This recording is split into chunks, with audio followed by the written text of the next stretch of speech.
شروع اللہ کا نام لے کر جو بڑا مہربان نہایت رحم والا ہے۔ فجر کی قسم اور 10 راتوں کی اور جفت اور طاق کی اور رات کی جب رخصت ہونے لگے، اور بے شک یہ چیزیں عقل مندوں کے نزدیک قسم کھانے کے لائق ہیں، اس بات پر کہ کافروں کو ضرور عذاب ہوگا۔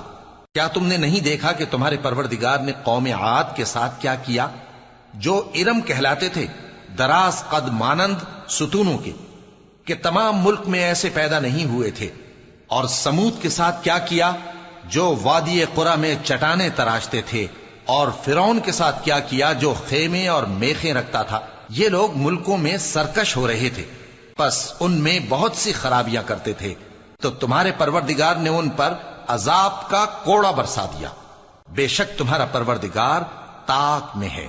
مگر انسان عجیب مخلوق ہے کہ جب اس کا پروردگار اس کو آزماتا ہے کہ اسے عزت دیتا اور نعمت بخشتا ہے تو کہتا ہے کہ میرے پروردگار نے مجھے عزت بخشی، اور جب دوسری طرح آزماتا ہے کہ اس پر روزی تنگ کر دیتا ہے تو کہتا ہے کہ میرے پروردگار نے مجھے ذلیل کیا۔ یوں نہیں، بلکہ تم لوگ یتیم کی خاطر نہیں کرتے اور نہ مسکین کو کھانا کھلانے کی ترغیب دیتے ہو، اور میراث کے مال کو سمیٹ کر کھا جاتے ہو، اور مال کو بہت ہی عزیز رکھتے ہو۔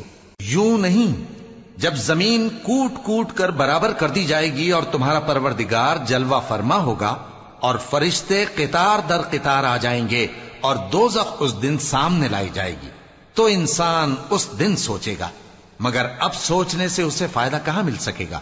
کہے گا کاش میں نے اپنی اس زندگی کے لیے کچھ آگے بھیجا ہوتا، تو اس دن نہ کوئی اللہ کے عذاب کی طرح کا عذاب دے گا اور نہ کوئی اس کے جکڑنے کی طرح جکڑے گا۔